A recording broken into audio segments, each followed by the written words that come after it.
During the interview with Rich Eisen, I was seeing Fritzy on the phone, and a hotline rang, and then I was wondering what was going on, and all of a sudden the guys were saying that there could be something going on with All Have Another. We're having Doug O'Neill on, obviously the trainer for All Have Another, and kind enough to join us. Doug, can you give us an update on what's going on with All Have Another? Yeah, they're currently pulling all sharp objects and shoelaces away from me here the last few minutes. But, yeah, I'll have another is officially out of the Belmont. And he galloped great yesterday, and then in the afternoon he had a little bit of filling in his left front leg. This morning he looked perfect. I took him out, and I just did a little something with him. And after training, that swelling came back. I had the vet come over. He scanned his left front leg. He's got the start of some tendonitis going on in his in that front leg, so he's not 100%, and we ain't taking any chances and pulling him out. It's not tragic, but it's a huge disappointment, and just so bummed for the horse, obviously, and then for Mr. Redham and the whole team. But we'll be back hopefully next year and trying to do it again. But do you know how the horse got injured? You know, usually these type of injuries, they either hit themselves, either like a hind foot came up and whacked his front left leg, or just hyperextended from, he's got such a beautiful long stride, maybe just strained himself from the stride. But it's just a freakish thing, and you know, it's still going to be a wonderful race tomorrow, and you know, I'm bummed we're not participating, but I'll have my eyes glued to the screen and hoping for a good, safe run race, and whoever wins will be a special horse. So it's a bummer, but again, far from tragic. Long term, how does it affect the horse? You know, it's one of those weird things where the vet told me he probably needs about 3 months of a whole lot of nothing, and then we can start back with him. But God, he's so valuable, and you know, I know Paul's going to have tons of options with different breeding farms to have him stand somewhere. So it'll really be up to Paul and the dealings, how those go. But hopefully, I'd love to see him back in my barn in a few months training again. But realistically, he'll probably be seeing a lot of beautiful mares and smoking a lot of cigarettes. When did you find out about it? I mean, is it officially hit you, sunk in?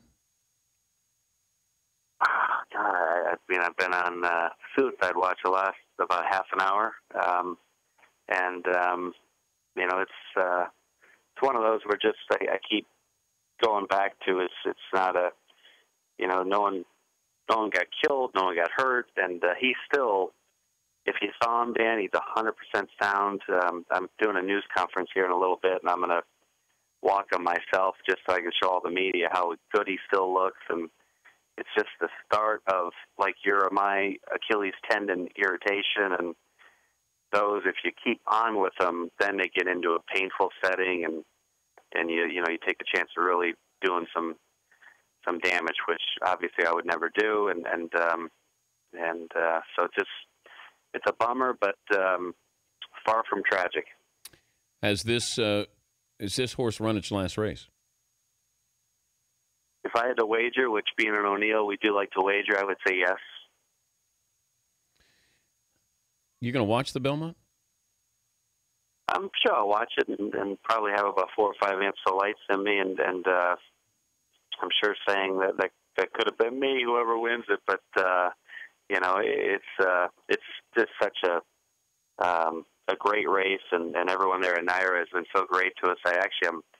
Part of me too is so bummed for them, because hopefully we'll still have a full house. They were expecting, you know, over 120,000 people there, and I hope I'll have another's defection doesn't shrink that too much. But I'm sure it's the Naira people probably want to slap me around a little bit, but just got to do what's in the best interest of the horse. Where's the horse now? He is still in a detention barn. Conference in a detention barn at 1 o'clock Eastern time. So I'm assuming from that point we'll lead them back to our original barn where we got our other horses out here, and then we'll get them all set up to jump on a head back west here in the next day or two.